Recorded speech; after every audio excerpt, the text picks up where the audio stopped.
excited today. Everybody here. No, yet.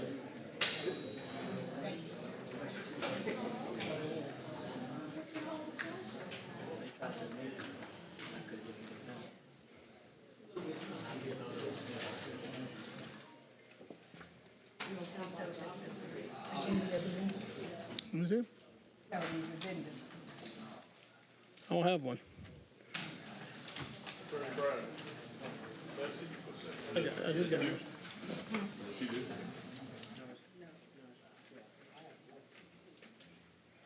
you don't. Yours is already on the. Yeah, it's already. Is that A?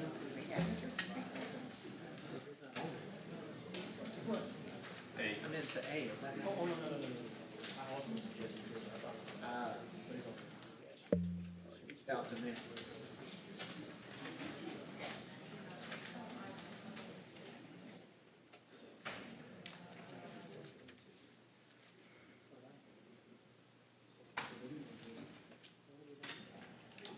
Huh?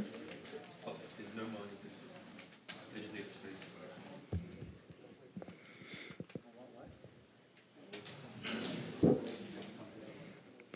Good afternoon, ladies and gentlemen. Happy summer. Madam Clerk, call this meeting to order. Yes, sir.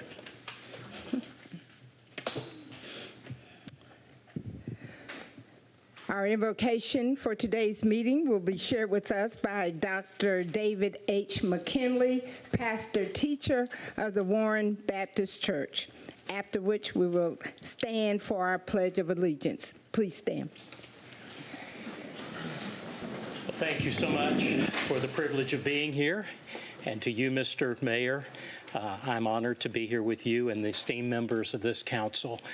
It's good to be in a room of people who understand the dynamics of my own job description. You know every time that you meet and conduct business that you cannot make everyone happy. And you've also learned, as I have, that you can make everyone mad. And I think that's something we all know and share together. I have my Bible in my hand open to the song book of the Bible, the prayer book of the Bible, the Psalms. And it captures every human emotion, and it ultimately provides direction for everything that we need to know for wisdom in life. And as you sit as a council to discuss and debate and decide the matters of concern for the well-being of people in our community, I simply want to read to you these words and then pray together. The Word of God says in Psalm 19, "The law of the Lord is perfect, converting the soul. The testimony of the Lord is sure, making wise the simple. The statutes of the Lord are right, rejoicing the heart. The commandment of the Lord is pure, enlightening the eyes. The fear of the Lord is clean, enduring forever. And the judgments of the Lord are true and righteous altogether. More to be desired are they than gold, yea, than much fine gold, and sweeter also than honey and the honeycomb.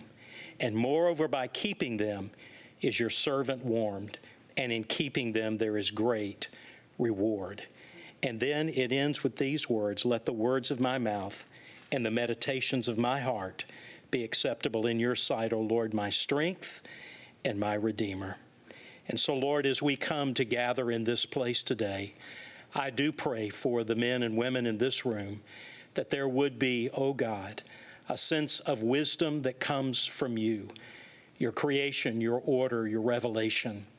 I pray, Father, that this would be a place where we see and know justice, the justice of responsibility that oftentimes causes us to even reevaluate the expression of our rights.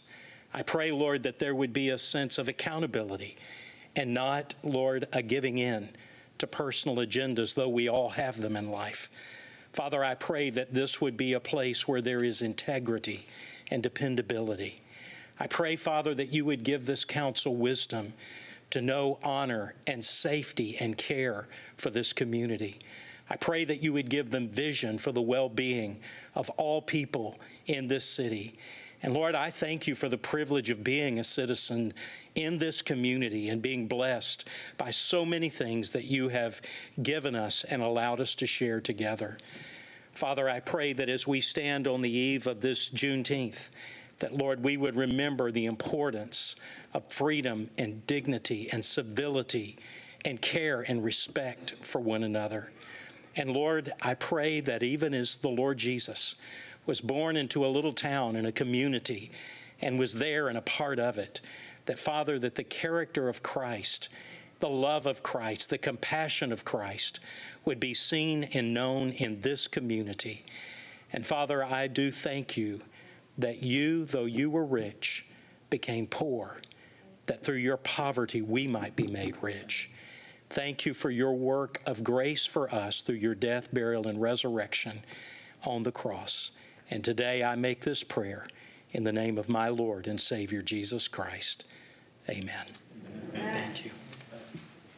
Pledge allegiance To the flag of the United States of America and to the republic for which it stands, one nation under God, indivisible, with liberty and justice for all.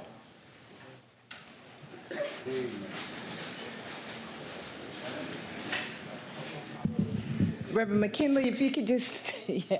Come your way. Yes, sir, Thank you. please. And thank you so much for that petition to heaven on our behalf. Our brother David knew how to talk to the Lord, and he Amen. knew what to ask him for because he knew what we would stand in need of. And thank you so very much.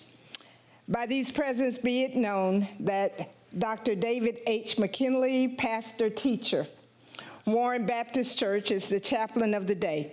May his spiritual guidance and civic leadership serves as an example for all citizens of Augusta, given under my hand this 18th day of June, 2024, Garnett L. Johnson, Mayor. And on a personal note, thank you so much. I watch you. I'm blessed. And to know that. Thank you.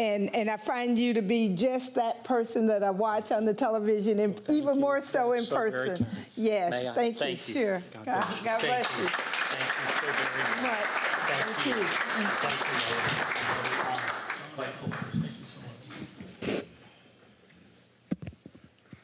Reverend McKinney, thank you again so much for being here, sir. That prayer was much needed, and thank you for the reading of the psalm. Thank you so much. Madam Clerk, while we're getting ready, I want to yield a few minutes to the commissioner from the 9th. She's asked for a point of privilege before we move forward with these recognitions. Chair yields to Commissioner Francine Scott. Thank you, Mr. Mayor. And this is on behalf of Commissioner Alva Mason and family.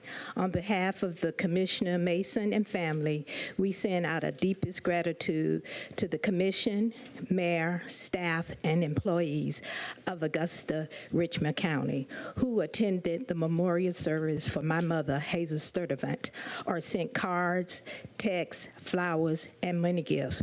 Words cannot express the overwhelming support that our family received during our time of bereavement. Please continue to lift our family up in prayer as I go through my surgical procedure on Thursday. Sincerely, Alvin Mason. Thank you, Commissioner Scott. And ladies and gentlemen, please continue to pray for Commissioner Mason as he's also down with a back ailment. So continue to pray for his return to this body. Madam Clerk, with that, let's continue, please. Yes, sir. Call your attention to the recognition portion of our agenda. Item number A is a resolution of recognition presented to Augusta native Mr. James M. Lacey Dent, American professional golfer. Commissioner Johnson, along with a member of Mr. Dent's family, the mayor, would you all please come forward as we present this recognition? And Ms. Scott, is she's coming down with you? Yeah. Go up front. Yes, ma'am. And what was the guy? Yeah. Andre. I'll go up front here. Thank you.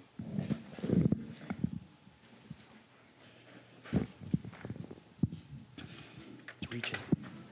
Good afternoon. We wanted to take this moment today to present to Mr. Jim Dent a token of our appreciation for his contributions, not only to the game of golf, but to the city of Augusta and all that we stand for. I wanted to personally thank Mr. Mayor Garnett Johnson, for proclaiming Jim Dent's birthday a day in the city of Augusta.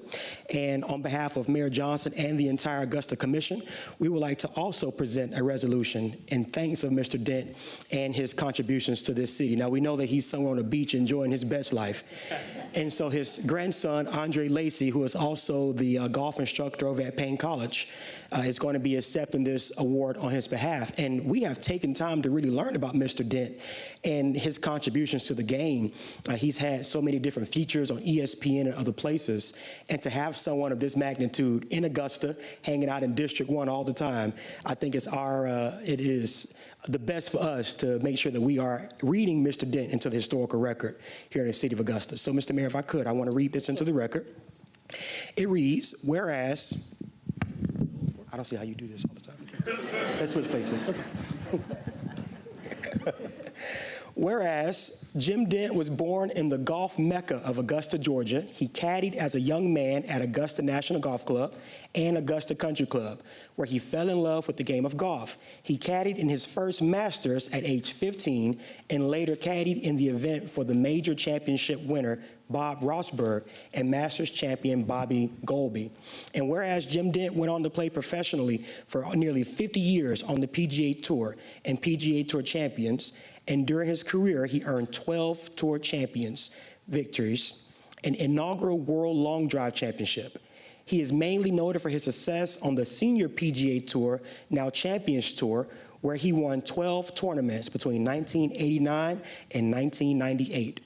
Known for his driving ability, and in 1974, he was the inaugural winner of the World Long Drive Championship and would go on to retain the title in 1975. And whereas Jim Dent, on many occasions, shared his personal life defining a Dodge, caddying has played a great deal in my life. Without caddying, I would have never been a golfer. It also taught me honesty, count all your strokes, even when you make a mistake. And whereas, in recognition of his outstanding contributions to the game of golf and society through caddying and using caddying as a stepping stone to professional success, Jim Dent was inducted to the Caddy Hall of Fame during a reception at the Lucy Craft Laney Museum of Black History here in Augusta, Georgia on May 20th, 2022. Now be it therefore resolved that the Augusta-Richmond County Commission does hereby express its congratulations and gratitude to you for your wisdom and vision in giving our city this fantastic opportunity to have such an accomplished native son known worldwide for your esteemed journey in the game of golf. And be it further resolved that this resolution of recognition be spread upon the official minutes of the Augusta-Richmond County Commission and a copy thereof given to the world-renowned Mr. James Jim Lacey Dent this 4th day of June, 2024, signed Mayor Garnett Johnson and the Augusta Commission.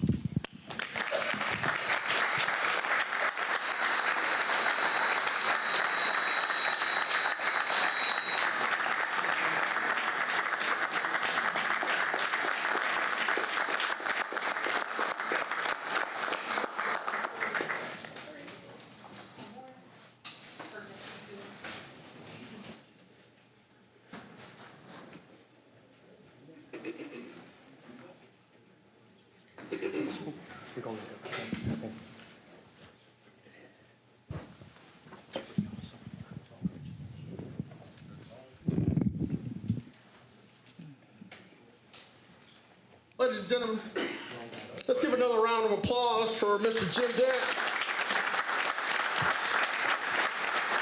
He is such an icon in this community and his history and legacy over at one of the greatest municipal golf courses, and will be the greatest municipal golf course, the Augusta Municipal Golf Course, known as the Patch. He's going to be instrumental in how we redevelop that with our partners at Augusta Tech, First Tee, and the Augusta National Golf Club. So thank him for his contributions to the game and to this community.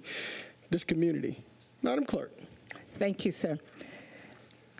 We will now offer congratulations to our 2024 May Years of Service recipients.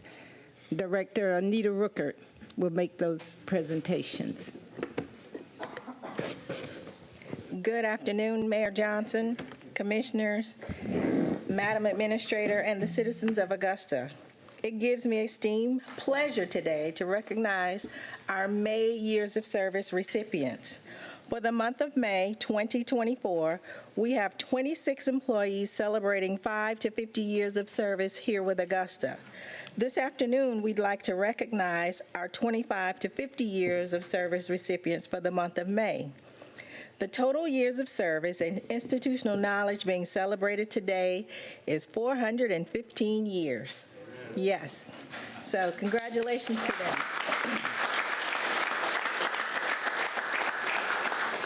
When I call your name, please come forward. Lee Partain, Tax Assessor's Office, 25 years.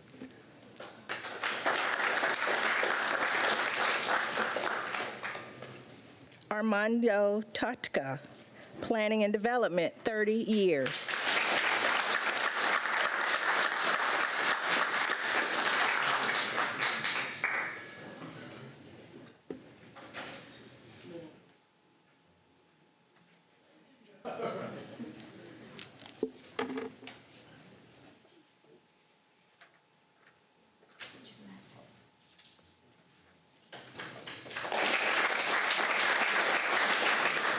Harold Hitchcock, Sheriff's Office, 30 years. Louise Stanton, Sheriff's Office, 30 years.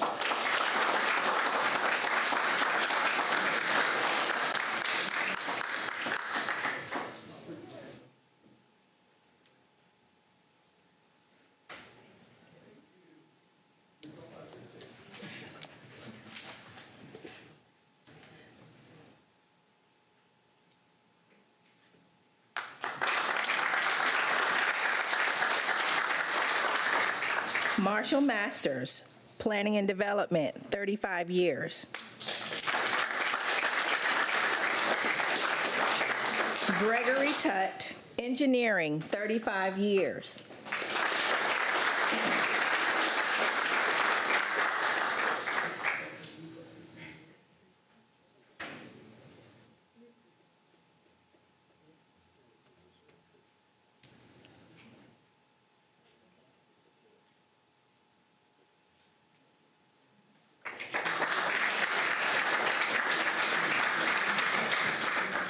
Keith Lively, Fire Department, 35 years.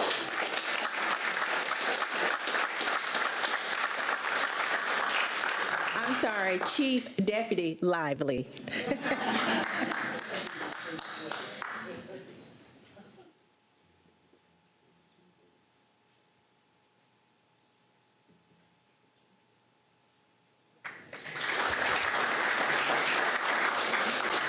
Congratulations again to all of our years of service recipients.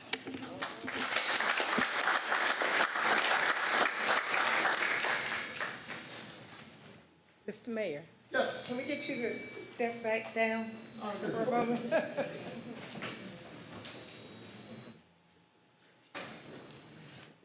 What we got now? Your phone. Would you please?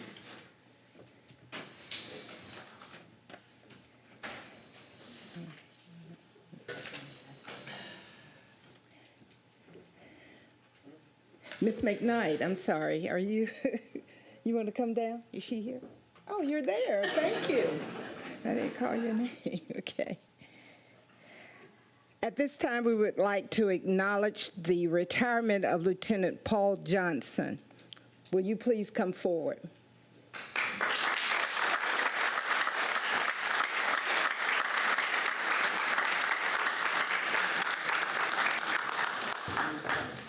Proclamation, City of Augusta, proclamation in recognition of Lieutenant Paul Johnson.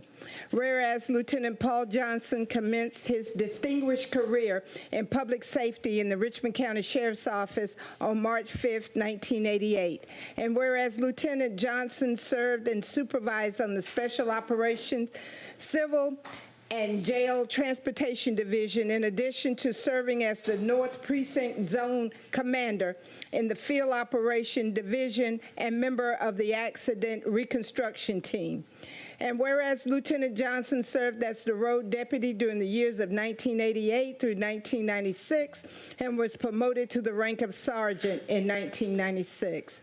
And whereas Lieutenant Johnson served as sergeant during the years of 1996 through 2010, was promoted to the rank of lieutenant in 2010, serving as a road lieutenant during the years, and over the civil division during the years of 2012 through 15, ultimately returning to the position of road lieutenant in 2015. And whereas in June of 1991, Lieutenant Johnson was commended for his investigation into the death of a young lady at her home, which resulted in an arrest and conviction of the suspect. And whereas in June of 1990, Lieutenant Johnson was commended for his situational awareness and keen observation that led to the arrest of a murder suspect and the recovery of the weapon used for evidence. And whereas Lieutenant Johnson has been commended numerous times for helping citizens in the community during times of crisis and times of much-needed charity. And whereas on June 1st, 2024, Lieutenant Paul Johnson will retire from the City of Augusta Sheriff's Office after 36 years of faithful service. And now, therefore, be it resolved that I, Garnett L. Johnson, Mayor of the City of Augusta, do hereby proclaim June 1st as Lieutenant Paul Johnson Day. Congratulations, Lieutenant Johnson.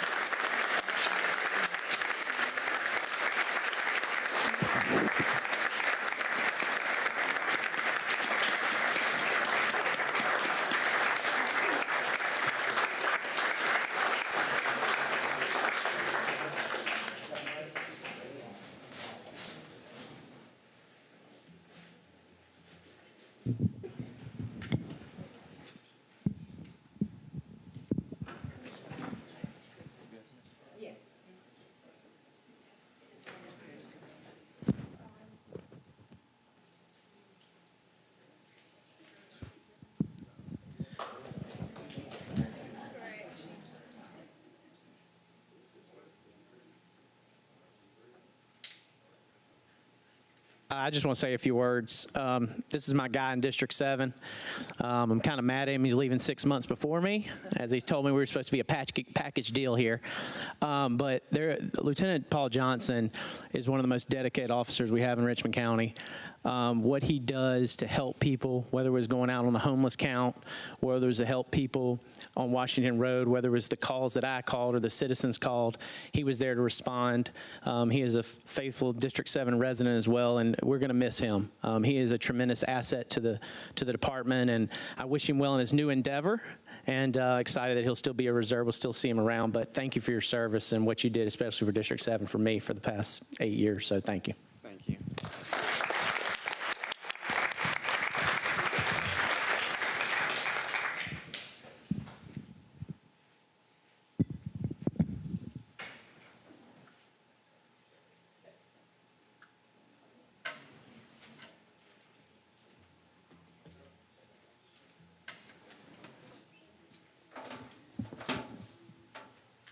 All right, ladies and gentlemen, one more round of applause. 415 years of service.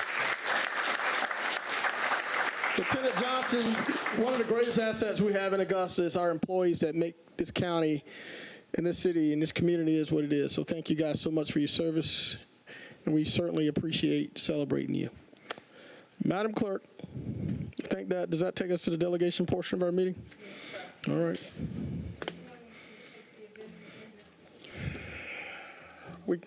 We can. All right, colleagues, there has been a proposed addendum agenda of 2 items. Madam Clerk, if you don't mind, can you read these in for the record?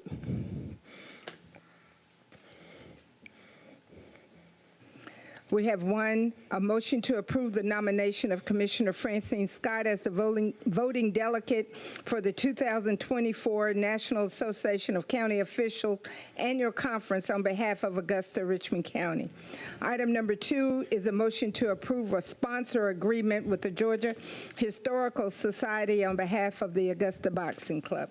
Colleagues, is there any objection to adding these 2 items to the agenda?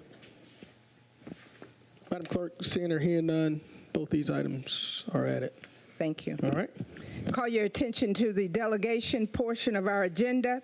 Item number B, Ms. Shelley Martin, regarding concerns with noise from the Pedal Pub Bar as it affect on the luxury apartment community, the Augusta.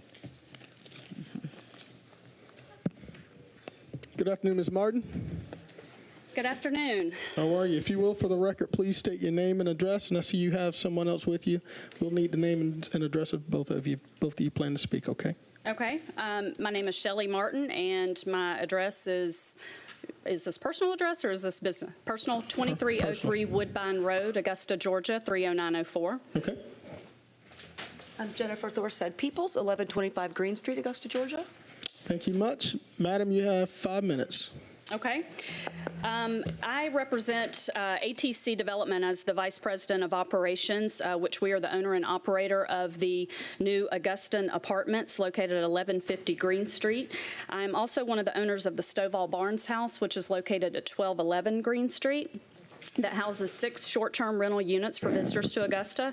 The reason for my visit today is to understand the noise ordinance as it pertains to downtown Augusta, where there's a mixture of residential and commercial spaces.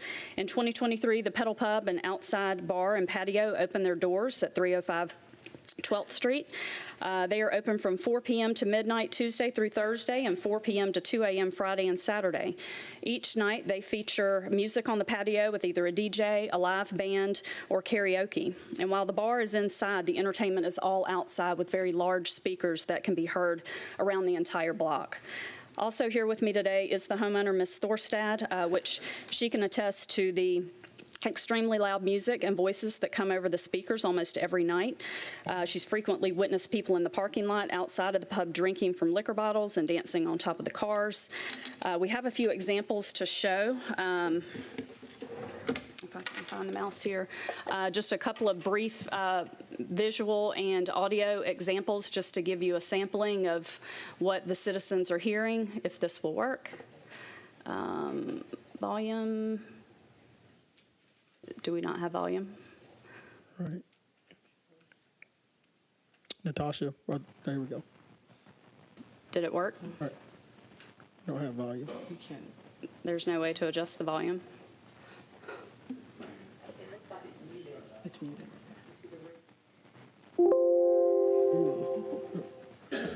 There you go.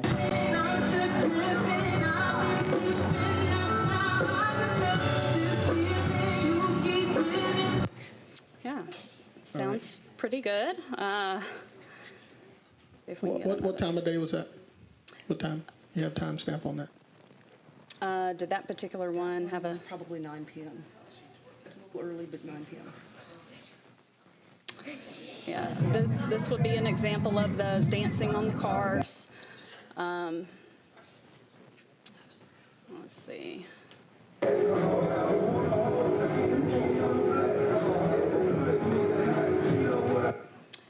We have a couple in here where you can hear from inside. This is inside Miss Thorstad's home.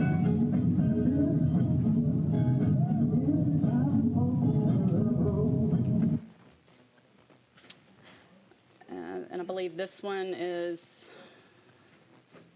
that one doesn't want to play either.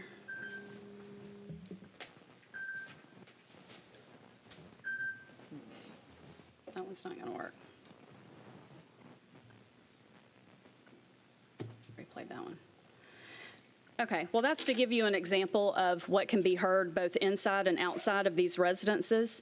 I've also attached a log of all the attempts that we've made to try to sort this situation out amicably with owners of the Pedal Pub as well as with Richmond County. And all of you have those notes there.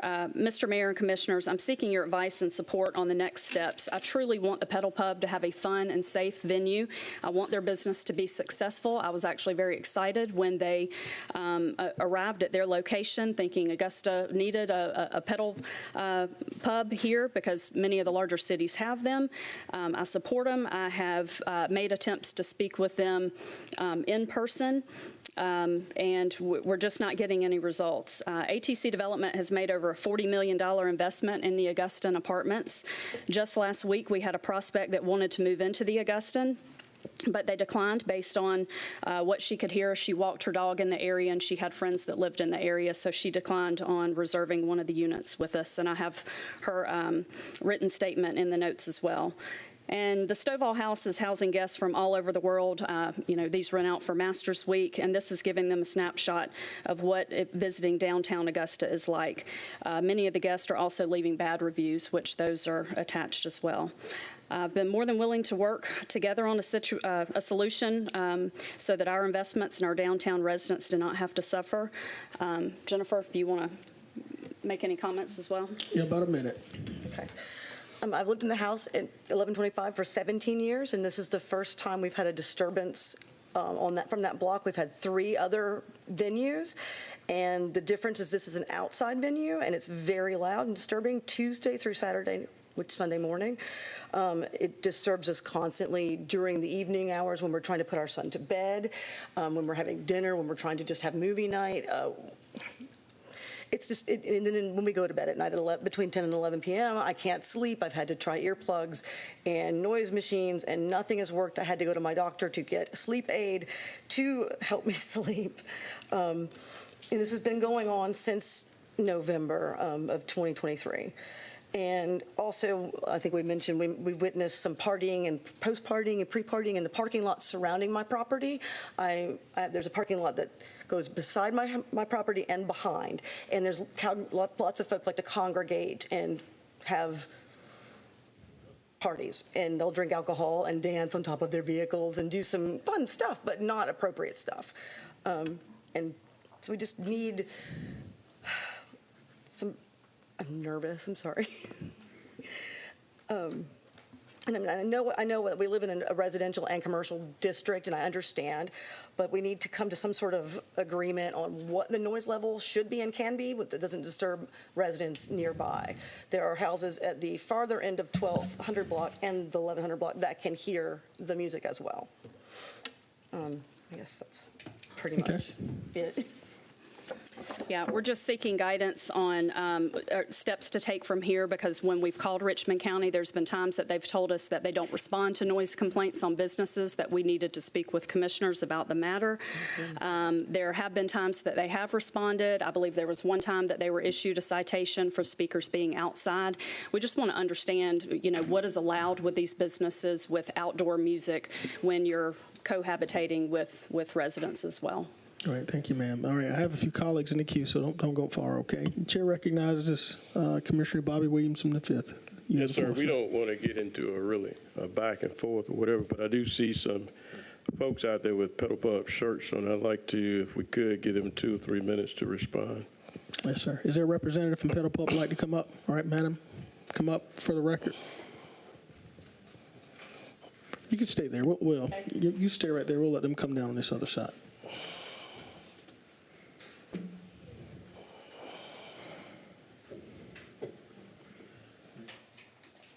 All right, ma'am, for the record, please state your name and address, both of you. Okay. My name is Sedaris Manuel, and I stay at 17th Street, Unit 1403, Augusta, Georgia, 30901. And I am Charity Jones, and I live at 4597 Logan's Way, 30901. Thank you. Ma'am? Hello, everyone. Patricia Jeter, 4102 Elders Drive, Ness, Augusta, Georgia. All right. All right. First of all, I'd like to say, as the owners of Pedal Pub, we're glad to be a part of the community. As a small business owner, we always have to look at our communities and see how we benefit our community. We came here to provide we do provide entertainment each and every day. That's a part of what we stand for, is to give people, tourists, as well as local people in our community, something to do each and every day. People constantly complain, when I moved here from Atlanta, oh, it's nothing to do in Augusta, all right? Here we have provided that in a safe place. We have no issues. We have had no safety issues or anything like that. The only issues we have is from them complaining on us. They have called the policemen. You see the report constantly each and every day. We operate our business within the confinements of the law, all right? We know the noise ordinance. We operate well within that. Do we have, our venue is indoor and outdoor. We have an outdoor patio that we have been approved for. Everything that we do is within the laws that you guys have provided us to operate in. And I think it's unfair at this point for her to then come to involve you guys into this, whereas if Richmond County has not done anything, they don't see where we are a problem with our noise, then there's nothing else that they can do. Where they want us to do a whole bunch of things, what have they done to soundproof their homes or in that area? You know what I mean? So we have our right, and as business owners, we just ask that as a part of the community, we have the freedom to grow, operate, strengthen our local businesses and our local economies, as well as our communities, by providing them with something to do. All right. As far as the parking lot, Petalpa doesn't have, our parking lot is our area. The rest of those parking lots that are around belongs to other businesses, and we do not police those parking lots because they don't belong to us. You guys all know you park wherever up and down Broad Street or wherever you can find, and those people travel up and down the different bars up and down Broad Street. So to say that that belongs to us, you cannot put that on this. All right. Now, was it probably taken outside, like you said, it was in a parking lot over there? It's in our vicinity, but it's not our parking lot. Ma'am, you have to speak to the mayor. All right. All right. I also would like to say that I did speak to Miss Shelley, my husband and I, and right now he's going through he had just had surgery, so he is here representing, but he can't come up here right now. But we did speak to Miss Shelley directly. We went to the apartments as well. She came to our business, and we talked with her and her assistant. Her assistant has since come to our facility and seen it. Different ones that know us. We've been here since 2022, and we have been reputable. We have done exactly what we have had different flaws. Of course, we're a new business and we're learning. So we had some things that we had to fix, and we ended up having to take our roof off. So that made a difference in maybe the sound. I've spoke to Miss Shelley directly. She and I talked about it. So for her to say she didn't speak, we did talk directly. Her and my husband and her walked into the Stovall house and looked at the building and see how we could collaborate our businesses, because we're both on the same corner. We're not here to be a menace in any way, but we are here. We are a business that came before the commission. We turned our information into the businesses areas to get the proper paperwork to be there. There was a night that we were in operation, full operation. Miss Shelley and her husband came into our facility at 1:30 in the morning, flagging around. Well, I'm going to tell the mayor, I'm going to tell this one and that, and all. And like I told her, I'm not going to do this in here amongst my employees. We have people that are there. I said we can do this during business hours together for further detail. But you're not going to come in here at this time of night to try to tell us something with business. We can handle that together, and she knows that. Thank you so much. Because I got a few colleagues that will continue through the queue. Commissioner Williams, you still have the floor, sir. Well, I just want to say one last thing, and that is, ladies and ladies, that is probably going to be best that you all sit down and talk and meet, whether you agree or not, or you sit and talk and you still don't like each other or what have you, because you still have a community there. I know you have a business, and you said it's one that was sanctioned by Augusta, Georgia, what have you. You can imagine the number of noise complaints that we get, and some we can do something about, some we can't. But you do have a community that is close to where your business is, and you want to have a good all-around relationship if you can.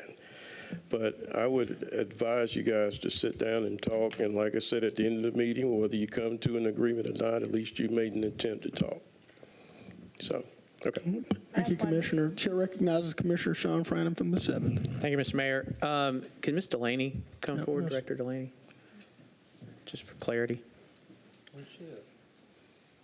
I don't need the attorney. I need Ms. Delaney. This drives me nuts when they bring attorneys up here.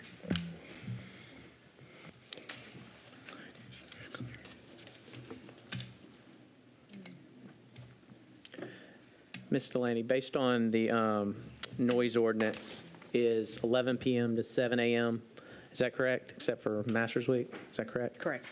Okay. And that is watched by the Sheriff's Department? Is that correct? Yes.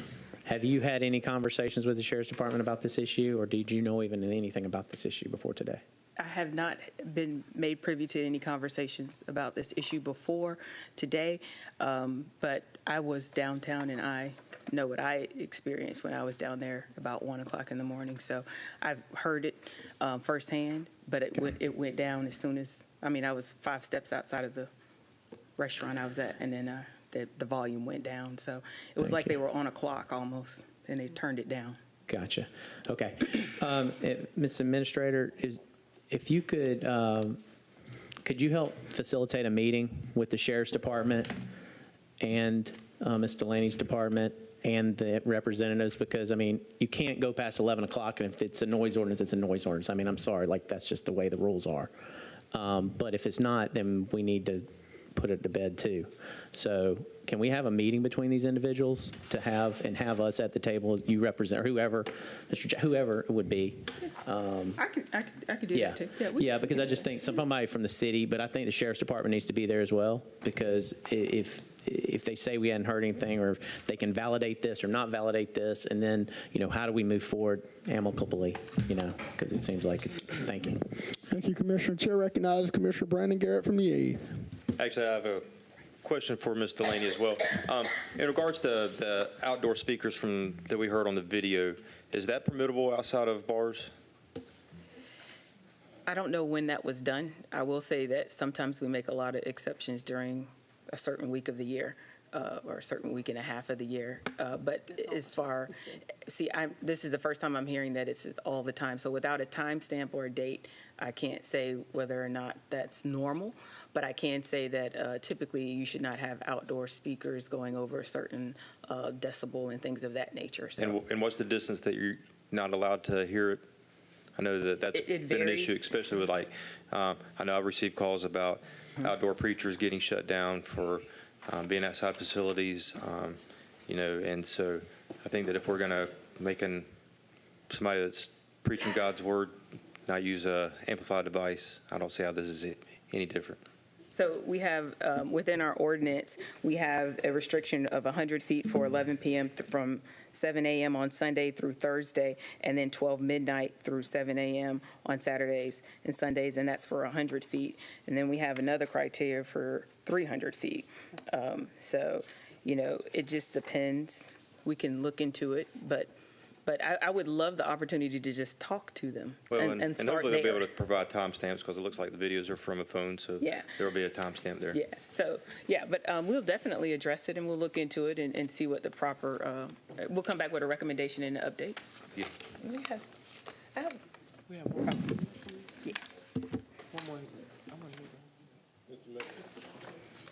oh, did I let you He's finish? coming to it. Sorry. Oh, yeah, I'm done. You wrote it? Oh, no. Sorry. I want you to write your own. Very briefly, because I got a commissioner in the queue he wants to. Yes, my point that I would like to make is right now, I'm a community influencer for Richmond County, and you all are in negotiations in regards to making downtown a entertainment district. That's a whole nother matter. Well, I know it's another matter, but it could come up in the future, or it is being visited. The Augustan does sit downtown in that particular area, and so I'm trying to understand how this is going to pan out, because if you do make downtown a entertainment district, then there's going to be noise as well, other bars, people walking around, hanging out. So regarding this matter with Director Delaney and the parties, they're going to sit down and they're going to come to some resolution. And one more thing, I've been down to the Pedal Pub many times. I've never seen anyone in the parking lot of the Pedal Pub dancing on top of cars. Thank you, ma'am, and noted. Thank you, noted. All right, Commissioner from the 1st, you have the floor, sir. Thank you, Mr. Mayor. Ms. Jeter's must have been in my head, because I was going to say the same thing. In the meetings that you all have, keep in mind this whole idea of an entertainment district, because again, I will say this all the time, I live downtown. I actually live about 300 feet from Soleil. I hear them every weekend. I live next door to Firehouse. I hear them every weekend. I live a couple feet away from Grantski's. They had a concert this weekend with a live band. I heard not only the music inside, but the people hanging outside. Garden City Social every weekend, you name it. The Loft, they had people twerking on cars 2 weekends ago. That's right. So this is not a pedal pub issue. This is a downtown issue. So, and I don't want us to sit here and blame one business for something that's happening in the entire district.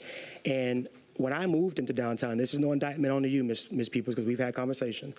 When I moved into downtown, I understood that I was going to have to deal with this, right? So in the conversation, I know that the sheriff's office has been down to Pedal Pub a couple times before. Not sure what they said, but keep in mind what we're trying to accomplish in downtown with this entertainment district as well. And if they're not able to enforce the twerking on cars and stuff on Broad Street, like they say, I'm not sure how much support they're going to be able to give us with this situation. So let's keep all that in mind as well, and let's not just put one company into a box. I understand the Augustan is new, but they were there first. And you have to take that into consideration, as well as everything else along Broad Street as well.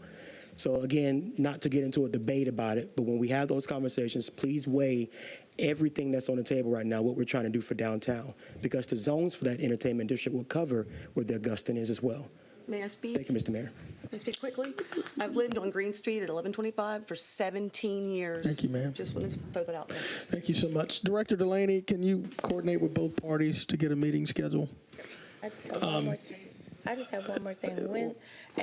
And yes, it is noted that the sheriff did come to our spot, but what they did not do was come in and check the decimals, which our DJs are professional DJs that we have that work for us on our behalf. They knew the decimal levels, and the decimal levels were at that point. We did have our top removed due to things that we had to correct and fix. It is presently being put back on, but before then, we didn't have any problems. There wasn't any, nobody complained about anything.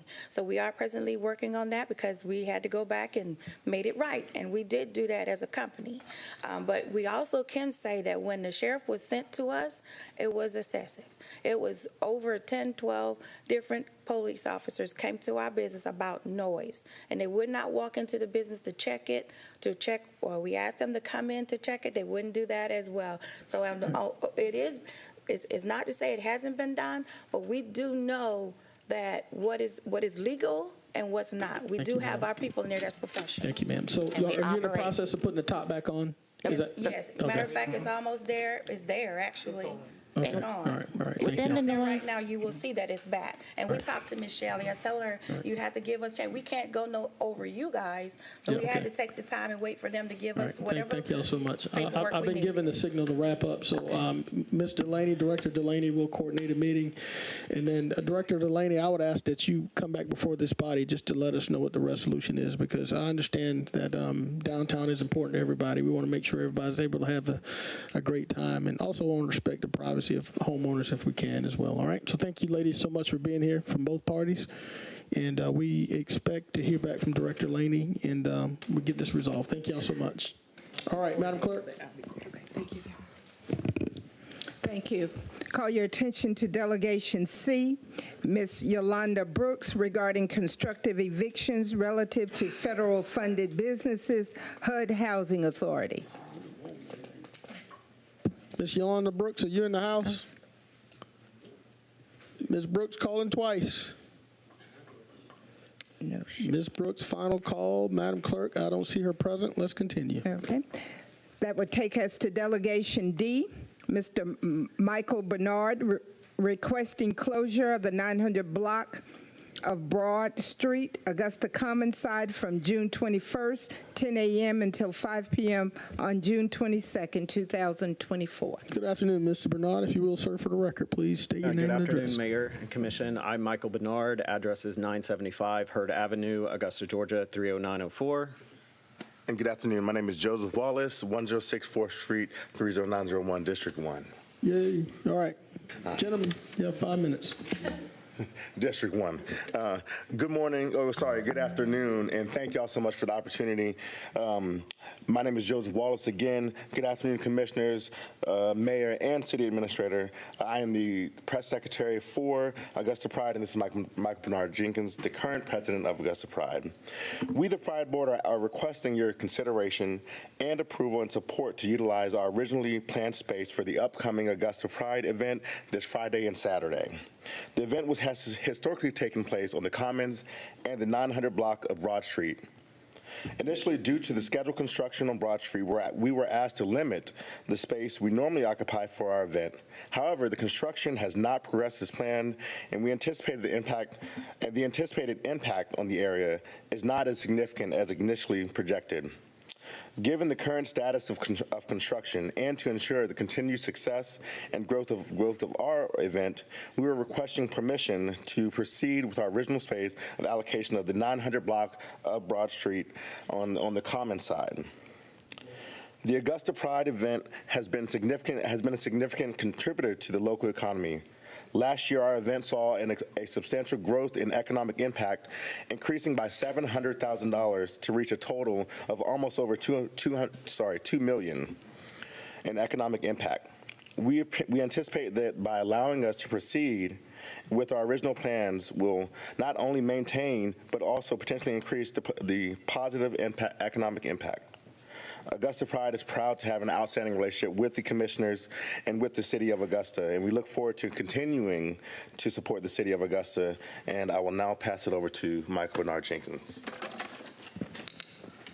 Thank you, Joe. So yes, Mayor and Commissioners, just in conclusion, by allowing us to continue to update the carbon footprint of Augusta Pride, it would allow us to continue to bring in additional vendors to the city, as well as continue to drive our economic impact, which we were able to increase last year by almost $700,000. It would allow us to bring in additional resources, food vendors, any kind of vendor you can think of, as well as the Secret Service has also reached out to bring presidential vehicles this year.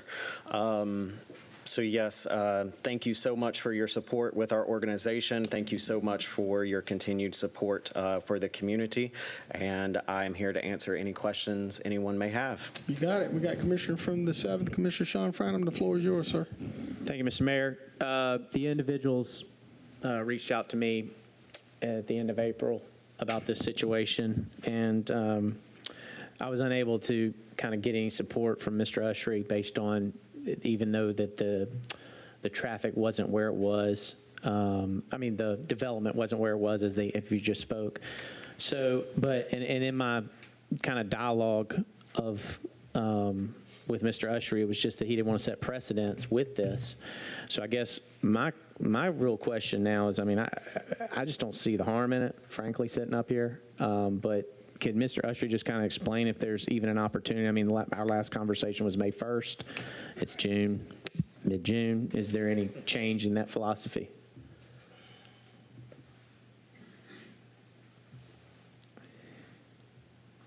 Director Ushery. Thank you. Good afternoon, Mr. Mayor, Commissioners.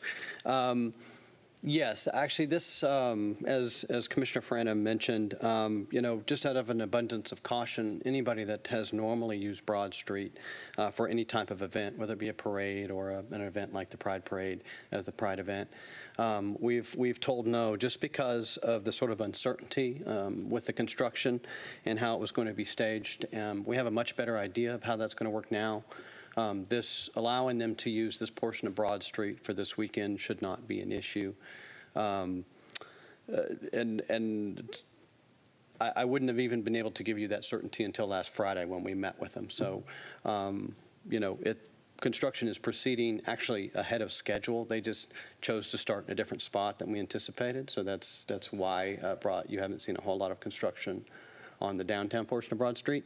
But I also can tell you with a lot of certainty, assuming weather cooperates, that they will be down there starting some demolition activities and some removal of some landscaping in mid-July. So it is coming and it is almost here. But for this particular request, we can work with them and we can allow them to use the portion that they're requesting. Attorney Brown, do I need to make a motion or can we? If, I guess the question I would have for Mr. Usher, Mayor, if I may. Yes, sir. The normal process permitting what they would request, would it involve coming before the commission? No, sir. There's a special events permit that they would have to fill out through the Sheriff's Department, actually, and then traffic engineering gets involved and works in cooperation with the Sheriff's Department to make it all happen. And you're committing to the commission, you're withdrawing your prior restriction or objection? That's true, yes. We would Okay. Nothing would be needed. Thank you, Mr. Usher. Thank you guys for coming for us. Thank you guys for coming. Have a great weekend. Thank you for Great your support. parade. Thank you guys so much for being here, okay? All right. Madam Clerk? Okay. I think that takes Call us here. to the Yes. consent portion of our agenda. Yes, sir. Call your attention to the consent portion of our agenda. If there are any objectors to our planning petitions, would you please signify your objection once the petition is read?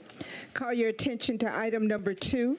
It's a request for concurrence with the Augusta Planning Commission to approve a petition on behalf of Georgia Verified Brick and Clay requesting a rezoning from a Zone A agriculture and a B2 general business to a Zone B2 general business affecting property located at 2883 Gordon Highway. Are there any objectors? Seeing none, let's continue, Madam Clerk. Okay. Item number 3 is a request for concurrence requesting a rezoning from a Zone R3A multiple family residential and a Zone B1 neighborhood business to a Zone R1E1 family residential affecting property located at 2116 and 2132 Lumpkin Road. Are there any objectors to this planning petition? Seeing none, let's continue. Okay. Item number 4 is a request to remove conditions of a B1 zoning and adopt with rezoning Z 719, which limits the use of the property to an interior decorating shop or carpet cleaning business on property located at 112 Pleasant Home Road. Are there any objectors to this petition? Seeing none, let's continue. Item number 5 is a request to establish a privately owned and operated recreational facility at property located at 4275 Old Waynesboro Road. Are there any objectors to this petition? Seeing none, let's continue. Item number 6 is a request for concurrence requesting a rezoning from a Zone R1C one family residential to a Zone R1D one family residential affecting property located at 3749 Old Waynesboro Road. Are there any objectors? Seeing none, let's continue, Madam Clerk. Okay. Mr. Mayor, members of the commission, our consent agenda consists of items 1 through 15 with no objectors to our planning petitions. Thank you, Madam Clerk. Chair recognizes Commissioner Sean Franham from the 7th. Thank you, Mr. Mayor. Just want to pull agenda item number 2 for a variance inclusion. So pull number 2. Thank you. All right. Thank you, Commissioner Franham. Chair recognizes Commissioner Bobby Williams from the 5th. Pulling number 1. All right. Also going to pull number 1. Commissioner McKnight from the 3rd District. Thank you, Mr. Mayor. They just pulled 2, so sorry I left my button on. Okay. All right. Commissioner Williams, you're still in the queue. Commissioner, you good? Commissioner Garrett, the floor is yours, sir. I'd like to make a motion to approve as stated, and Ms. Bonner, I will be voting no on item 6. So moved. Second. Is that Mr. Franham's second? And you're voting no on item 6, you said, sir? Yes, ma'am. Okay. All right. So vote no on 6. Madam Clerk, we have a motion and a second. Yes, sir. Commissioner Franham, you still in the queue? Are you good, sir? Sorry. All right. All right. There's no other colleagues in the queue. You're going to vote, Madam Clerk.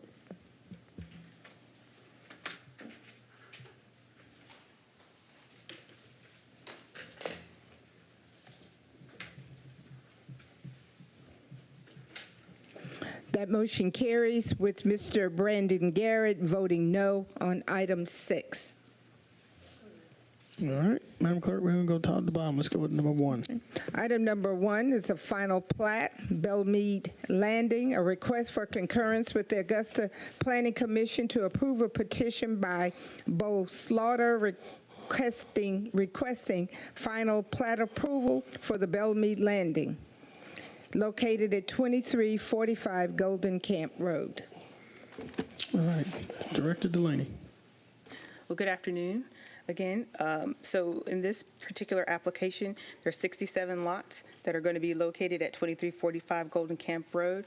The final plat was approved by all of the departments, including engineering and utilities, along with planning and development. I can answer any questions you might have. Okay. Chair recognizes Commissioner Bobby Williams from the 5th. Okay, what is the square footage of these homes? Right now, they haven't submitted the actual plans for all of the homes. It's going to vary. I know that they are allowed to do a certain number of square feet. One of the things when we talked about this one at the rezoning a couple years back, staff recommended a restriction or a limitation regarding the square footage, the minimum square footage, but the commission voted to have a dollar amount as opposed to a square footage recommendation. Okay, so we didn't do a minimum square footage. No. And they have not submitted a square footage. Not for every single lot, no. So what have they submitted to you? Right now, just the final plans, the architectural drawings for the houses and things like that. I think we might have some preliminary sketches, but I don't believe we have anything that we could actually say you could pull a permit on right now. Is there anybody here from that agency? I'm not sure. I don't see the representative here, but it's typical for them not to have the house drawings submitted until the plats are approved and the subdivision plat is approved. So this is the normal process. We got a lot of folks who are very worried about this. It's just like we had some folks that went down to Meadowbrook and they submitted some house plans and they want to put down there houses that have 1,100 square feet. And that's, you know, your bathroom is in your bedroom, your kitchen is in your dining room, and what have you. Mr. Mayor, I'd like to bring this one back in 2 weeks. That's my motion. All right, there's a motion. Is there a second? There's a second from Commissioner Francine Scott. And what I'd like, I want them to bring square footage and something other than just saying we're going to build 6 or 7 houses in Belmead. So. All right. All right. Thank you, Commissioner Williams. Commissioner Williams is asking for clarification. All right, Commissioner Sean Franham. Just clarity from the department head, we can do what he's requesting. We can definitely ask the developer as far as conditioning square footage at this stage. If it's not included in the original language in the agreement for the zoning application, I'm not sure we can apply that after the fact, but I can do a fact-finding mission and go back through the documentation, but I will communicate again that the department did recommend that we put a square footage minimum on there, and that got pushed aside for a dollar amount. And that was one of the concerns we expressed about going with the dollar amount. We'll bring back what you can in 2 weeks, and we'll go at it. Okay. All right. Thank you. Commissioner Johnson from the 1st. Thank you, Mr. Mayor. Question, Director Delaney. What is the typical square footage for new construction, the trend of new construction in Richmond County? Unfortunately, just CSRA-wide, you'll see a decrease in the square footage, whereas before we were easily doing things, construction was going in at about 2,400 square feet at the top end, up to 3,000, and the mid-range was that sweet spot was between 2,000 square feet and 2,400 square feet. Now what we're seeing is more 1,800 square foot homes. We've talked to the builders. I've had one-on-ones with the builders, and they're communicating to us that anytime you go over 2,500 at this point square feet, that they're in the $400,000 price point range. So that's what they're communicating back to us. And, you know, we had some concerns and some questions, and we did some research. We looked at other communities, and we did see examples of about 2,800 square feet coming in, roughly about 379 and up. So final question, is this a trend that we're seeing nationwide with people starting to build smaller to control the cost of housing? Yes. Okay, thank you. Mostly in the southeast, but yes. Okay. Madam Clerk, there's a motion and a second. Mr. Mayor, just to clarify for Commissioner Williams, it will be longer than 2 weeks because of our July 4th rescheduling of our meeting, and our next meeting will be July 16th. So what we got July for? I'm just joking. I'm just joking. Yes, ma'am. All right. That's fine. Okay. That's fine. All right, so there's a motion and there's a second. I think we're prepared to vote on that. Bring back at the next meeting? July 16th. Commission meeting? Yes, ma'am. Okay, Yes, thank you. ma'am.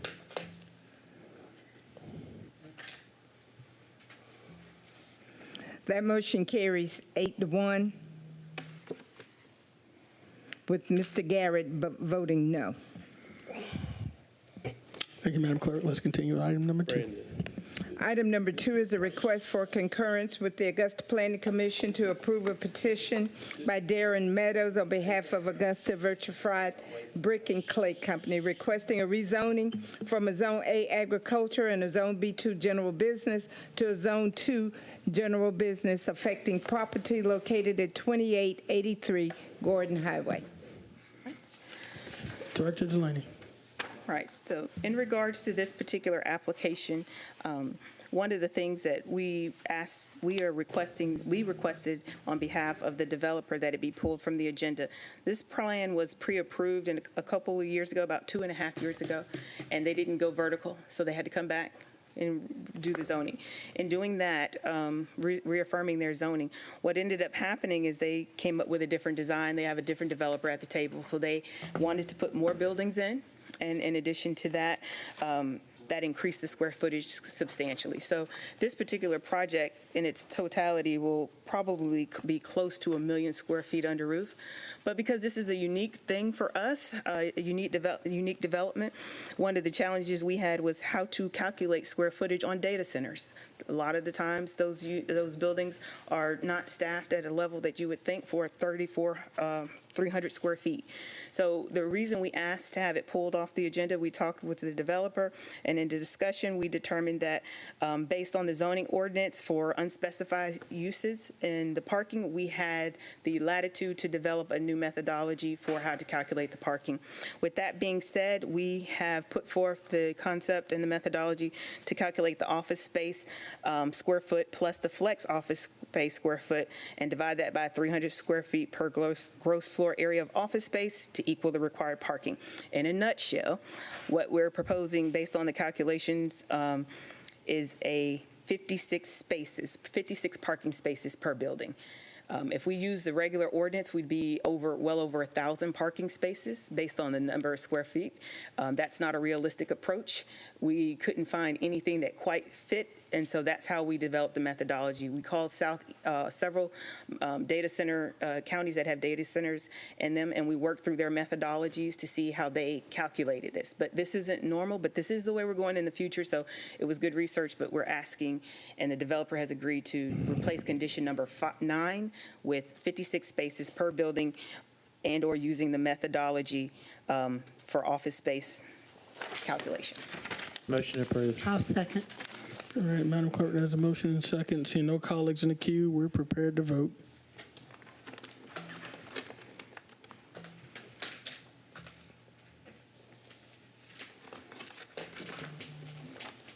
It's unanimous. Thank you, Madam Clerk. Let's go to item 16, I think. Item 16 is a motion to approve a resolution of the Board of Commissioners appointing initial members to the Board of the Greater Augusta Joint Economic Development Authority. Thank you, Madam Clerk. Before I see a colleague in the queue, this is an action that was requested by the Augusta Economic Development Authority. As you know, we have entered into a joint development authority with Columbia and Burke counties. As part of their setup, they're requesting that Calray and one other additional member who's their chairman be added to that new joint authority board. So I'll now recognize Commissioner Bobby Williams from the 5th. No, I was just going to say, what is it, and does each commissioner get to appoint 3 people? No, sir. It's actually a joint development authority between Augusta, Richmond, Columbia County, and Burke County. It's a collaboration between the three, and the way it's set up, each development authority gets 2 appointees to the board, which is their chairman and also the executive director. So I think Burke County has already added their 2 appointees, and I think Columbia County, which is the last entity to approve it, is in the process of appointing theirs, and I'm imagining it's going to follow the same path that their executive director and the chairman of their board will be appointed to this authority. So we only get to select 2 people. Yes, sir, and I think it comes directly from the board, from the Augusta Economic Development Authority. That's their selection. Commissioner Francine Scott from the 9th. Yes, sir. Motion to approve. I'll second. I feel like I'm seconding all day. There's a motion and there's a second. Seeing no other colleagues in the queue, Madam Clerk, we're voting.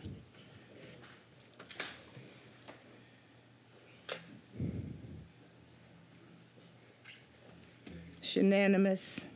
All right. Item number 17, motion to approve engaging UHY Advisors Mid-Atlantic to conduct an audit of the Parks and Recreation Department. All right, thank you, Madam Clerk. All right, I don't see anybody in the queue. Who's taking the lead on this? Madam Administrator, you want to come on with it? Sure, I can. This matter was referred over to the commission with no recommendation. The procurement department as well as the finance department, who actually presented this solicitation originally, is prepared to present on it if necessary. Thank you, Madam Administrator. Director Williams, would you like add anything further?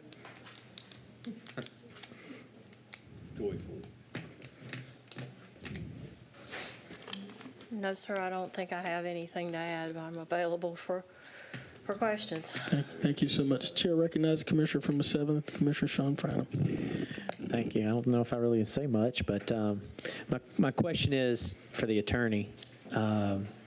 Is our only option is either approve the bid that was put in front of us or deny it? Is that correct? Or can we go to any other bids? You could approve.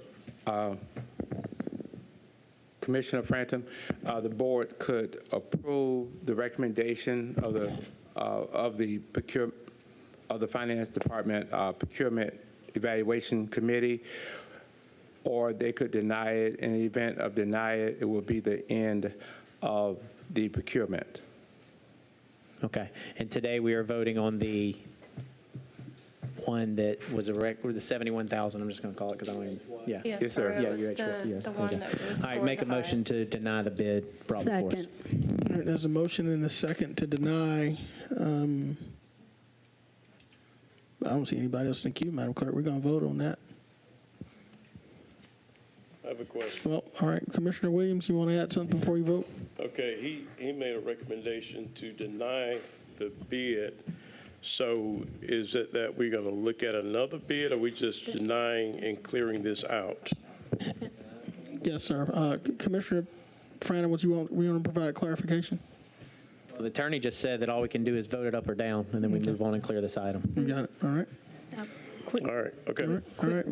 Madam Clerk, we're voting. I see what's voting. Let's move on.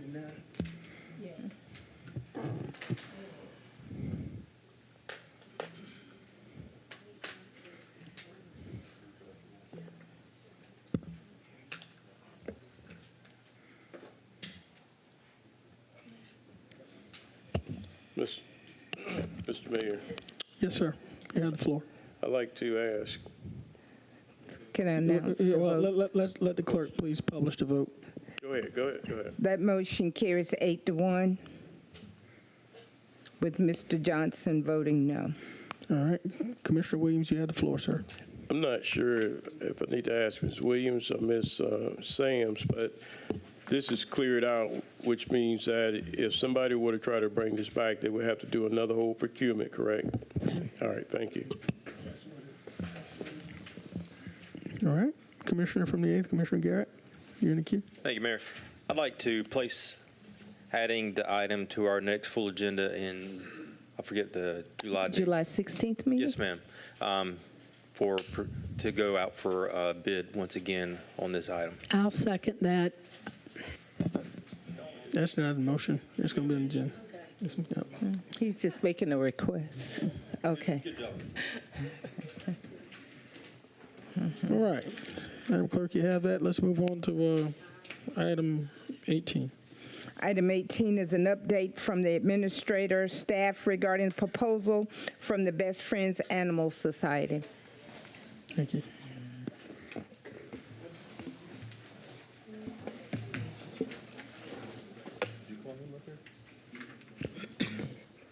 Good afternoon, sir. Commission.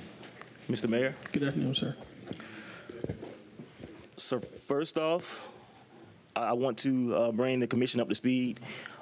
Last week, directly after the Public Safety Committee meeting, we attempted to meet with Best Friends again in good faith to see if we could come to some type of resolution. We offered to allow them to utilize our vet suite to bring a vet in, and also to bring the community cat program in-house with us, and they denied, again, stating it was all or nothing. So with that being said, the staff here at Augusta Animal Services still recommends that we not move forward with the proposal that was presented. However, with that being said, I do want to let the Commission know that we do have an action plan. I have a presentation prepared, a brief presentation to show you what our action plan is and what it looks like. All right. Colleagues, would you like to see this presentation? All right. So there's been a request to bring it to committee before we bring it before this body.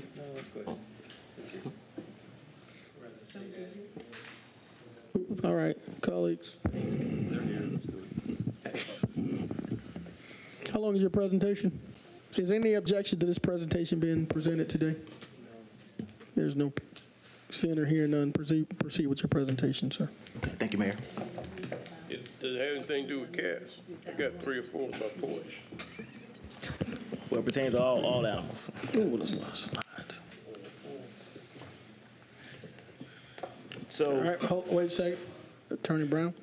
Actually, Mr. Mayor, I do not believe this item or the matter that he's presenting has been properly noticed to the public to have an opportunity to participate. Okay. All right. So we're going to send that to committee as Commissioner Francine Scott recommended. Is that appropriate, Attorney Brown? Yes, that would be the next closest action if you want to discuss it in committee. Your next meeting actually is a full commission meeting for the 27th, which is because the 25th was canceled. So you may consider that a combined action. So that full commission meeting could serve that purpose.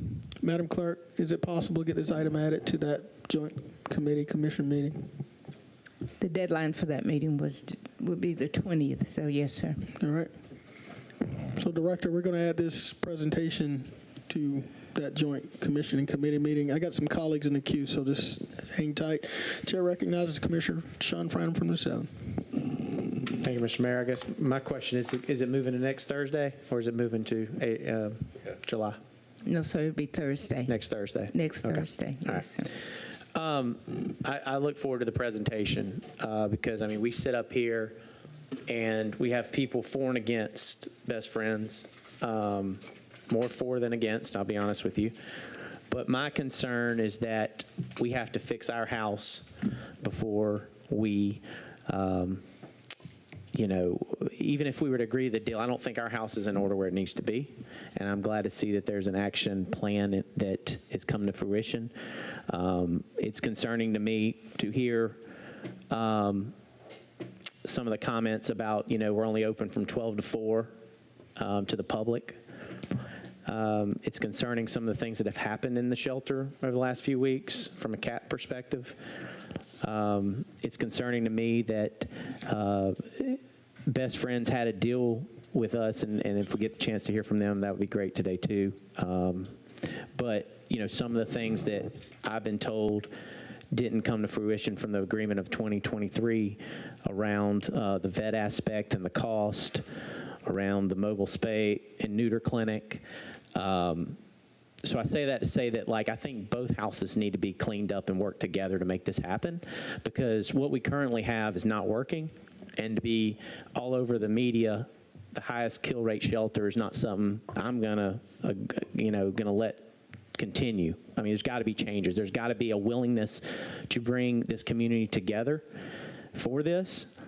When I see other neighboring communities like Aiken have the FOTUS group, if I think I'm saying that right, that are willing to come in and work with their animal. When I see the Columbia County director not taking in all the dogs, when I hear about us just trying to be an adoption shelter, we pulled the pet registration a few years ago, and it's good, but it was bad to a lot of people. The TNR program hasn't worked as much as what I was told. I thought it was until a week ago, and I had a conversation with different people, and it hasn't panned out where it needs to be. And I think it's time that we change our mindset. I mean, we got to be accommodating. We got to be, wanting the help of the community. There's resources to help and people that want to help, but it feels like we don't want the help from our department. And the ways of the past are not going to be the ways of the future as far as I'm concerned.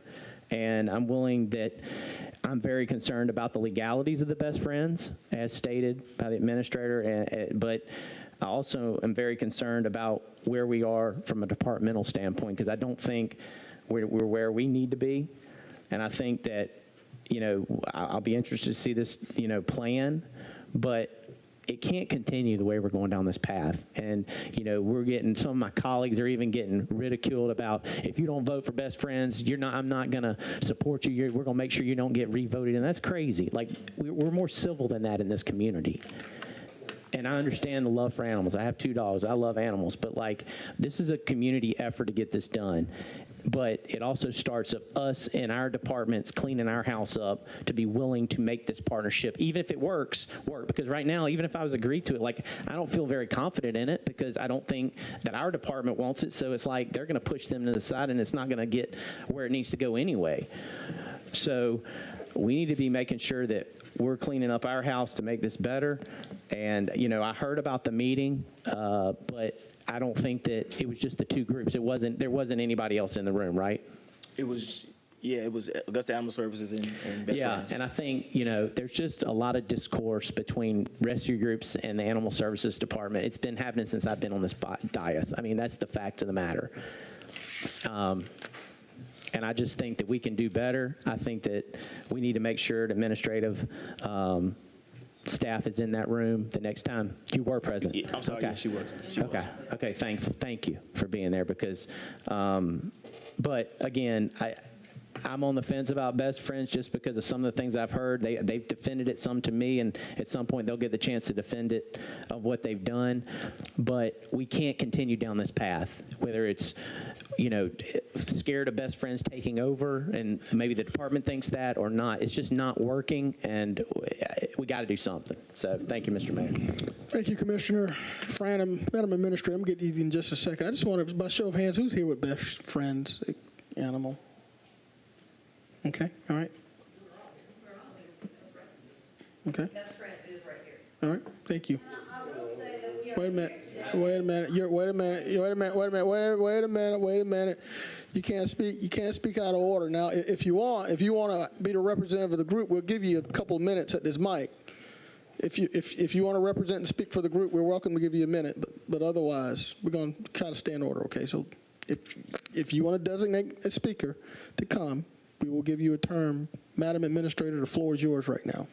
Mayor Johnson, Commissioners, aside from hearing the Augusta Animal Services presentation on next Thursday, I would like to offer some additional time, because as we did meet immediately after the committee meeting last week, myself, Augusta Animal Services Department Director, Deputy Director, as well as the 2 representatives that are present here today with Best Friends, and came to what I feel would be a happy medium.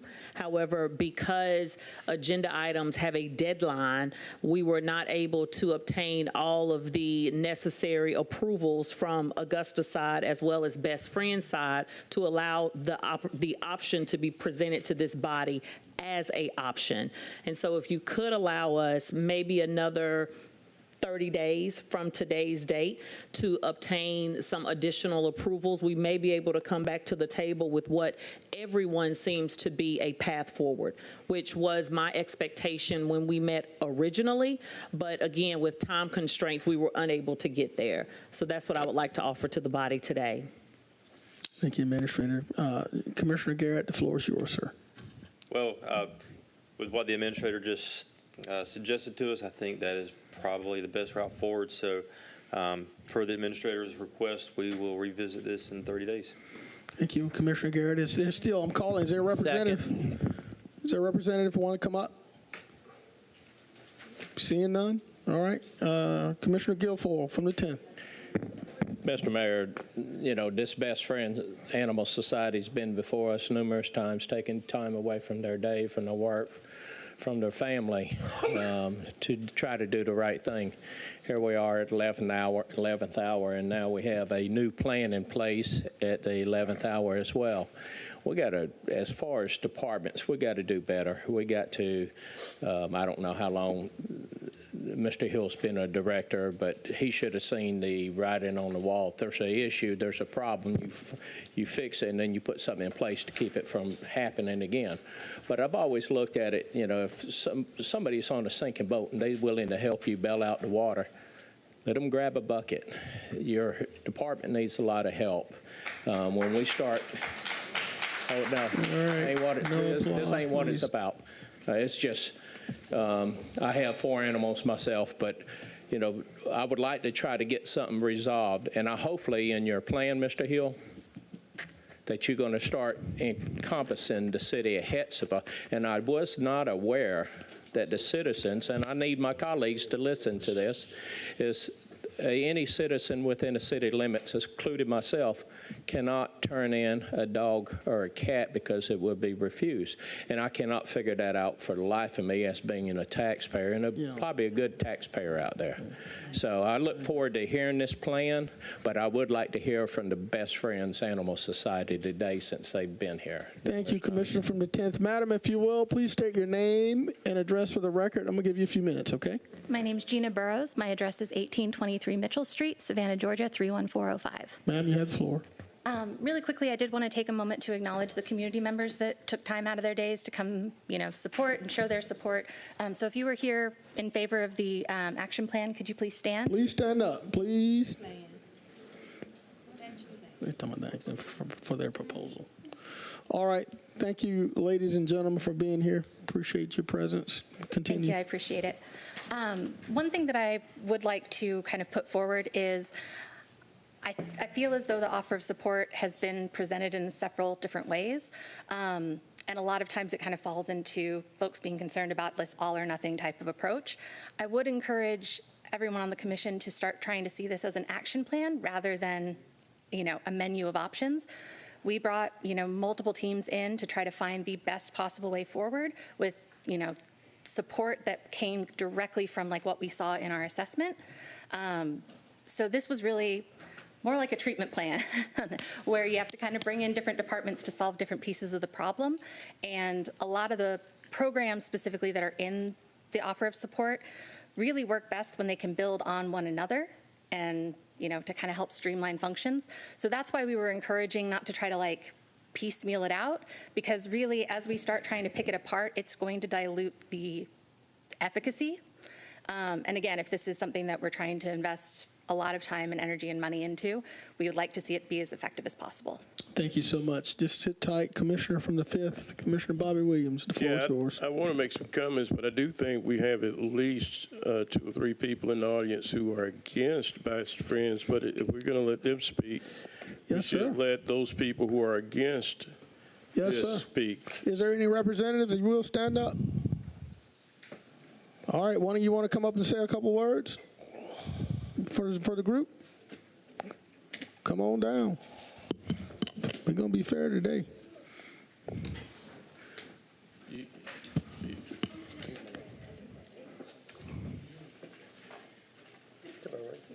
Madam, if you will, for the record, please state your name and address. Good afternoon. Tamara Santos, 1020 Mackenzie Street, North Augusta, South Carolina. All right, madam, you have a couple minutes. Please proceed. barring questions from you all, I did speak last month at the meeting. I feel that we pretty articulately, or I pretty articulately voiced our concerns. They have had multiple lawsuits, millions of dollars of lawsuits brought against them since 2016 for knowingly adopting out aggressive dogs with histories of attacks.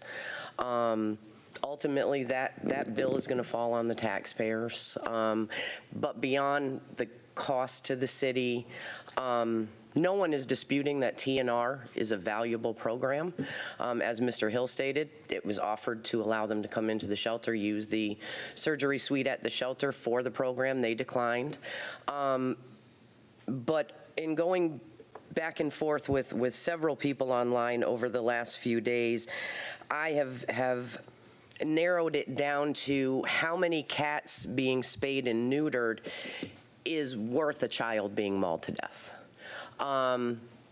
They brag about 700, 800, 900, however many cats they spayed this year.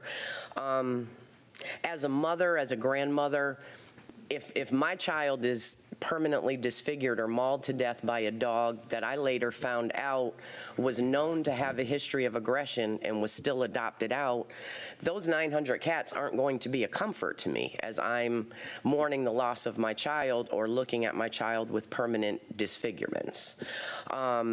I would love to see the TNR program continue in Augusta. I think it can be a valuable program if it were done right. I don't feel that it's been successful thus far, but I just don't feel that the risks are outweighed by the benefits, at least not right now.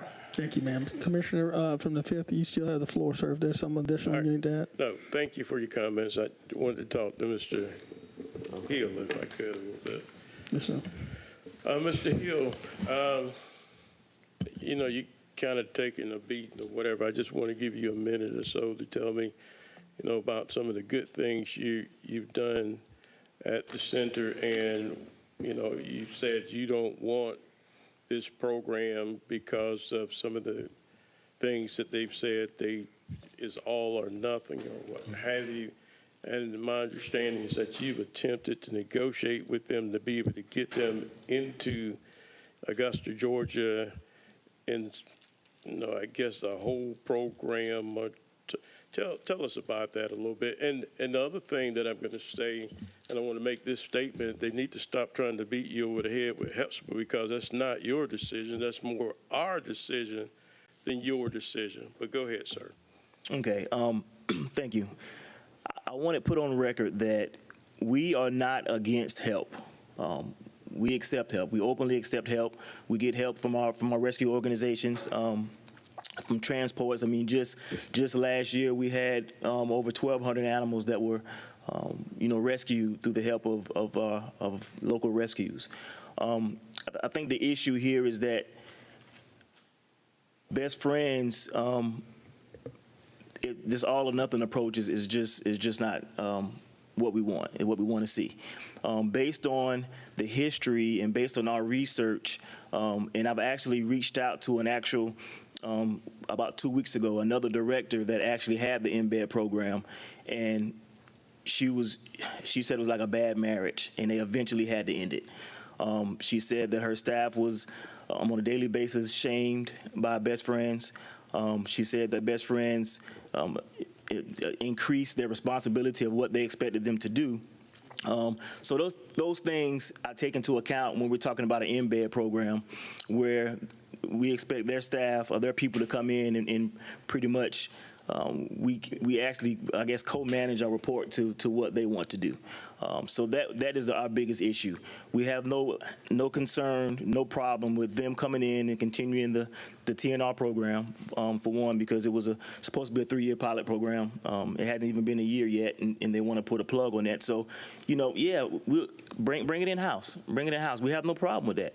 We have no problem with them bringing a vet in and utilize our vet suite. We have no problem with that because that would help us out as well. But it's just me, as my years in public safety, I know that if they were to come in and do an embed program, there would be consistent clashes with policy. I'm not going to agree to adopt out an animal that has already mauled someone, that has already, attacked someone. Just if you do a Google search, you can see just Friday, just this past Friday in L.A., there was one of their shelters in L.A. had agreed to a settlement of $7.5 million for a situation where a dog was adopted out previously. It bit a jogger. The dog was brought back in to the shelter, and then within about a week later, put back up for adoption. At that point, it was adopted out again, and within about a 2-month time period, the adopter's mother was attacked by the dog and had to have her arm amputated. That's the type of thing that I don't want to see happening in Augusta. One of the things that we have to be able to realize is that it does take a community. It's going to take everyone. It can't be just the animal services or shelter department trying to correct this problem. And the only way that we're going to be able to do that is we're going to have to control the flow of animals coming into the shelter. And I won't go into detail about that because that'll be in my presentation. But we built got a new adoption center at our facility that's going to help bring about some positive change for the animals that we have for adoption. We have a mobile adoption van now that we finally got back that's in working order, that we're doing, events, to help with our public outreach as far as the animal adoptions are concerned. And I did want to just address 2 quick things that Commissioner Franham brought up about our hours. We're open from 12 to 5. But it's Monday through Saturday. And the reason we don't do adoptions after 4 because we realize that adopting a dog is a life-changing decision. And you don't want to be coming in at 4:30 or 4:45 trying to make a decision on adopting an animal. So that's why we tell people, 12 to 4 as far as adoptions. But we make exceptions for that, though. I mean, we do have people that come in after 4 o'clock and we still work with them to get that done. And also that gives us time as a staff to do our tidying up and finishing up the day processes before staff is able to go home. And if you look at the adjacent counties in Georgia to us as far as the shelters are concerned, we're the only one that's open 5 days a week. The rest of them are 4 days a week. So that, just to put that on record as well.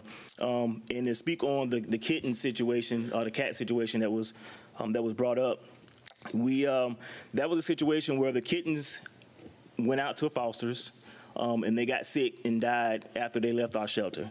Once we found out the location in our shelter where the kittens were, we isolated that particular area, closed it down, didn't put any more kittens in there for 4 to 8 hours, which is 2 days, and we also did a deep clean.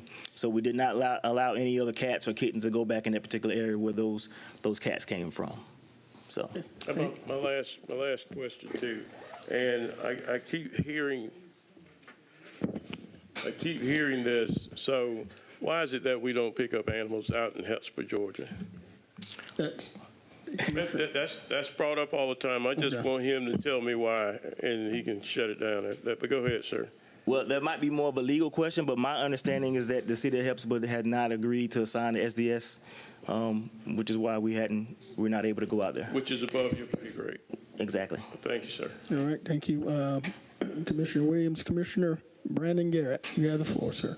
Well, Commissioner Williams actually asked my question, and, Commissioner Franham asked a question earlier about why we did away with the animal licensing, and one of the reasons we did away with that policy was in order to appease the city of Hesper, because that was a big concern they had with the SDS, and they still didn't sign the SDS.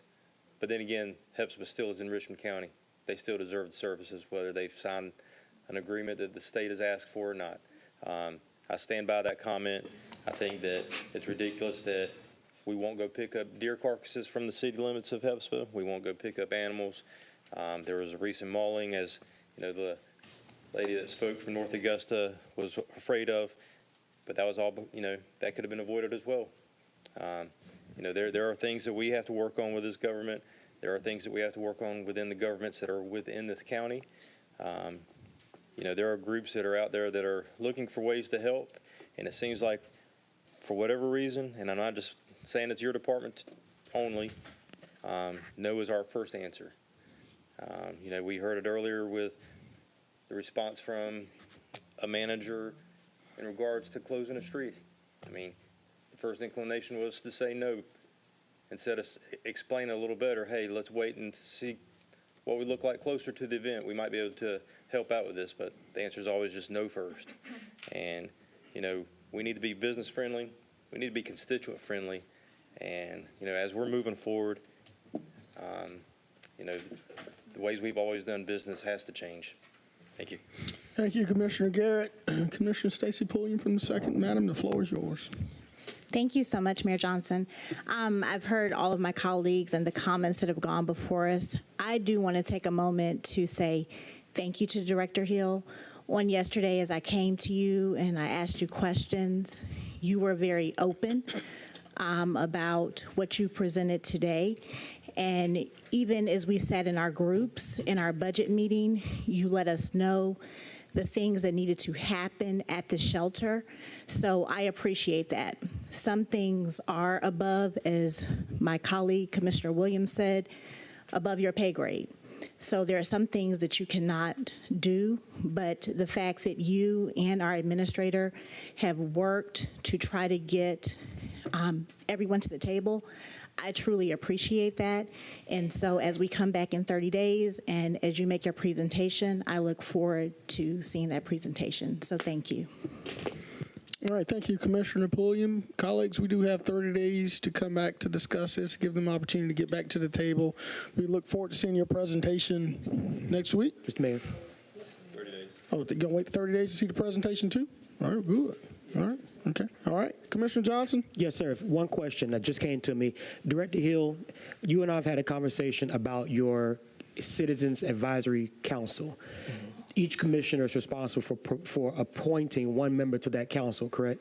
That's correct. Is that council active right now? Has each commissioner appointed someone to that council? It is not active right now. It is not active. No. So you're in search of appointees for my colleagues? Yes. Okay.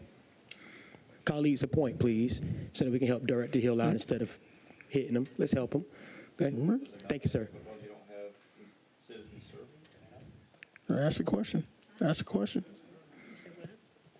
Is there a question? All right. All right. Madam Clerk, we got these addendum items, correct? Yes, sir. All right. Item number 1 is a motion to approve the nomination of Commissioner Francine Scott as the voting delegate for the 2024 National Association of County Officials Annual Conference on behalf of Augusta, Richmond County. Motion to approve. Second. Third. All right. So I had the motion from So that was Ms. McKnight, Mr. Bobby, Mr. Bobby Williams. All right. Mr. Fran. All right. Let's vote. Let's vote on that. Ready to go. We're voting, colleagues. Ready to go.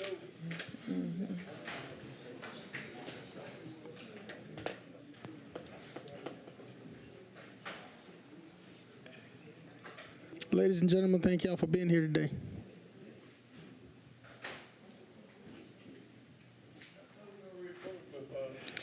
Let's do it again, make sure.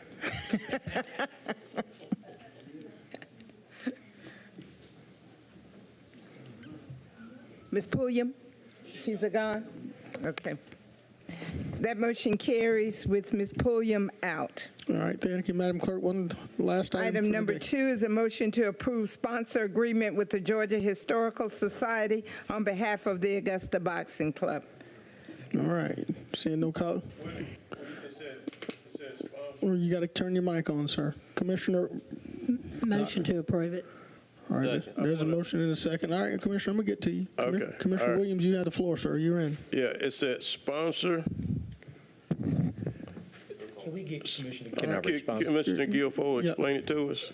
What they asking is to work with the city of Augusta, Richmond County, as far as name recognition alone, but the Augusta Boxing Club is going to pay for the plaque as well as their partner that was on the paper. Here we are, Mr. Ray Whitfield and Mr. Leonard, if they could speak on it. All right, guys.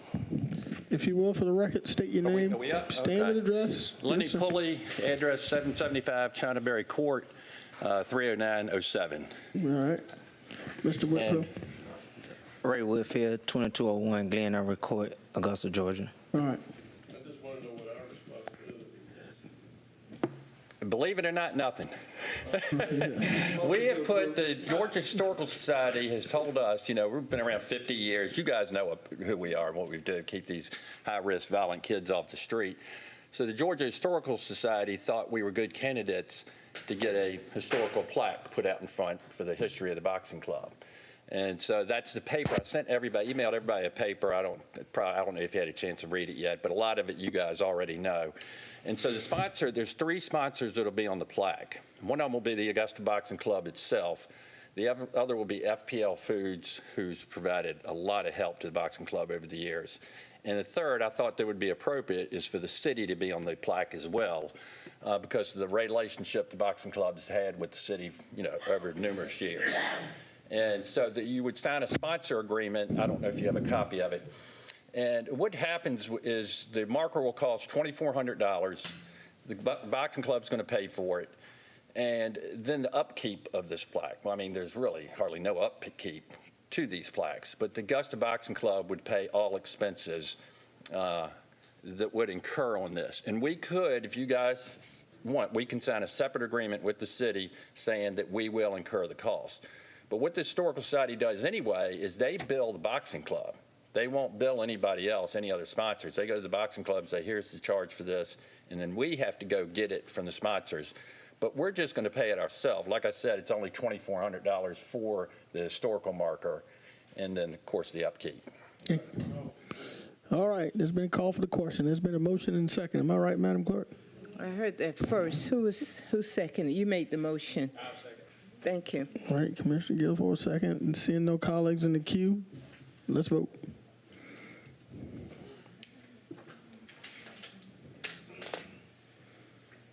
Hey, anybody want to get in a boxing match? Well, you got the famous Ray Whitfield here. This is the famous boxer right here. Hold up, guys. Let's publish this vote, ma'am. It's unanimous with Ms. Pulliam out. All right, Madam Clerk, does that conclude our business? Yes, sir. This meeting is hereby adjourned. Thank you. Thank you, Mayor. Thank you. Thank you all.